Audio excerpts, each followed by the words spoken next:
आणि यानंतर काही सविस्तर घडामोडी सुद्धा बघूयात। राज्यामधल्या महत्त्वाकांक्षी अशा 11 प्रकल्पांच्या भूसंपादनासाठी तब्बल 53,354 कोटी रुपयांची तरतूद करण्याचा निर्णय महायुती सरकारने घेतलेला आहे। मात्र यामध्ये शक्तीपीठ महामार्गाचा समावेश आहे। वास्तविक शक्तीपीठ महामार्गाला शेतकऱ्यांचा अद्यापही विरोध आहे, पण हा सगळा विरोध डावलून हा महामार्ग रेटण्याचा प्रयत्न सुरू आहे। याच्या भूसंपादनासाठी 12,000 कोटी रुपयांची तरतूद करण्याचे आदेश महायुती सरकारने दिलेले आहेत। प्रकल्पांच्या भूसंपादनाचा आढावा घेण्यासाठी मुख्यमंत्र्यांनी बैठकही घेतलेली होती।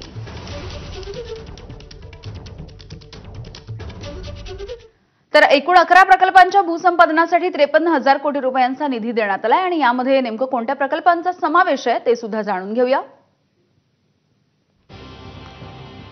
नागपूर गोवा शक्तीपीठ महामार्ग, Virar Alibag corridor,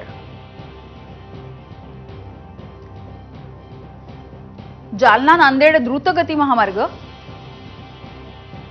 Pune ring road पूर्व पश्चिम आणि विस्तारीकरण, भंडारा गडचिरोली द्रुतगती महामार्ग, नागपूर चंद्रपूर द्रुतगती महामार्ग, नागपूर गोंदिया द्रुतगती महामार्ग,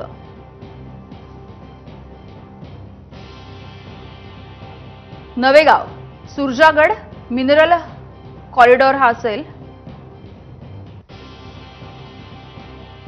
वाढवण इगतपुरी हा सुद्धा द्रुतगती महामार्ग हा प्रकल्प आहे। यामध्ये वर्धा नांदेड रेल्वे मार्गाचा सुद्धा समावेश आहे। या सगळ्या प्रकल्पांसाठी सध्या भूसंपादनासाठी आता 53,000 कोटी रुपये देण्याचा निर्णय घेण्यात आला। यामध्ये वर्धा गडचिरोली रेल्वे मार्गाचा सुद्धा समावेश आहे।